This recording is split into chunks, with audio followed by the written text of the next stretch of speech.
Chapter 2. Nebuchadnezzar's Dream. One night, during the 2nd year of his reign, Nebuchadnezzar had such disturbing dreams that he couldn't sleep. He called in his magicians, enchanters, sorcerers, and astrologers, and he demanded that they tell him what he had dreamed. As they stood before the king, he said, "I have had a dream that deeply troubles me, and I must know what it means." Then the astrologers answered the king in Aramaic, "Long live the king! Tell us the dream, and we will tell you what it means." But the king said to the astrologers, "I am serious about this. If you don't tell me what my dream was and what it means, you will be torn limb from limb, and your houses will be turned into heaps of rubble. But if you tell me what I dreamed and what the dream means, I will give you many wonderful gifts and honors. Just tell me the dream and what it means." They said again, "Please, your majesty, tell us the dream, and we will tell you what it means." The king replied, "I know what you are doing. You are stalling for time because you know I am serious when I say if you don't tell me the dream, you are doomed. So you have conspired to tell me lies, hoping I will change my mind. But tell me the dream, and then I'll know that you can tell me what it means." The astrologers replied to the king, "No one on earth can tell the king his dream.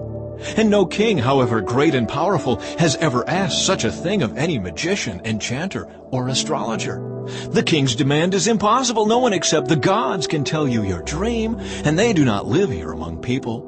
The king was furious when he heard this, and he ordered that all the wise men of Babylon be executed. And because of the king's decree, men were sent to find and kill Daniel and his friends. When Arioch, the commander of the king's guard, came to kill them, Daniel handled the situation with wisdom and discretion. He asked Arioch, "Why has the king issued such a harsh decree?" So Arioch told him all that had happened. Daniel went at once to see the king and requested more time to tell the king what the dream meant. Then Daniel went home and told his friends Hananiah, Mishael, and Azariah what had happened. He urged them to ask the God of heaven to show them his mercy by telling them the secret, so they would not be executed along with the other wise men of Babylon. That night the secret was revealed to Daniel in a vision. Then Daniel praised the God of heaven. He said, "Praise the name of God forever and ever, for he has all wisdom and power. He controls the course of world events. He removes kings and sets up other kings. He gives wisdom to the wise and knowledge to the scholars. He reveals deep and mysterious things and knows what lies hidden in darkness, though he is surrounded by light. I thank and praise you, God of my ancestors, for you have given me wisdom and strength. You have told me what we asked of you and revealed to us what the king demanded." Daniel interprets the dream. Then Daniel went in to see Arioch, whom the king had ordered to execute the wise men of Babylon. Daniel said to him, "Don't kill the wise men. Take me to the king, and I will tell him the meaning of his dream." Arioch quickly took Daniel to the king and said, "I have found one of the captives from Judah who will tell the king the meaning of his dream." The king said to Daniel, also known as Belteshazzar, "Is this true? Can you tell me what my dream was and what it means?"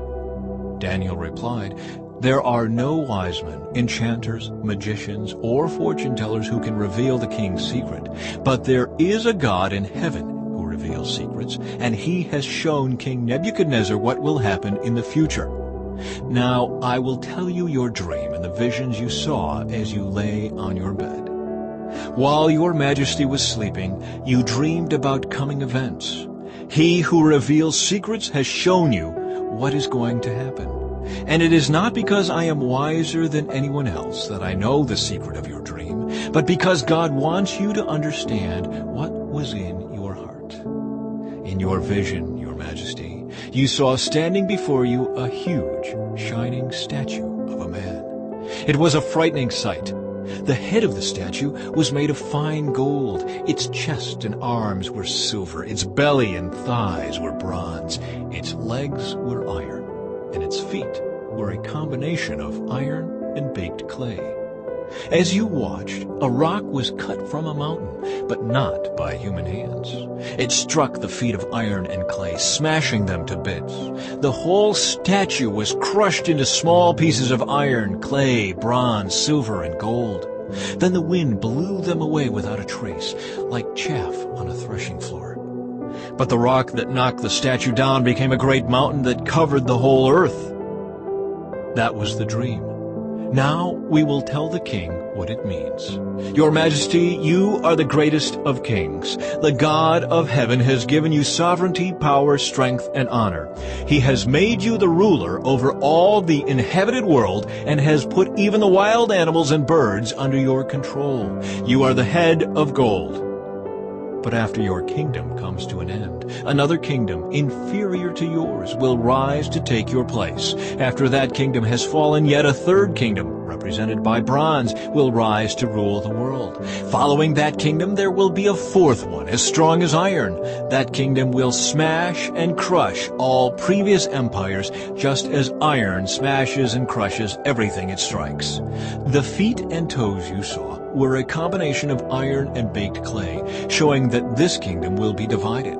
Like iron mixed with clay, it will have some of the strength of iron. But while some parts of it will be as strong as iron, other parts will be as weak as clay.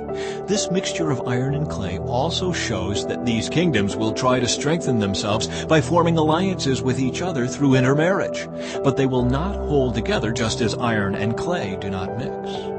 During the reigns of those kings, the God of heaven will set up a kingdom that will never be destroyed or conquered. It will crush all these kingdoms into nothingness, and it will stand forever.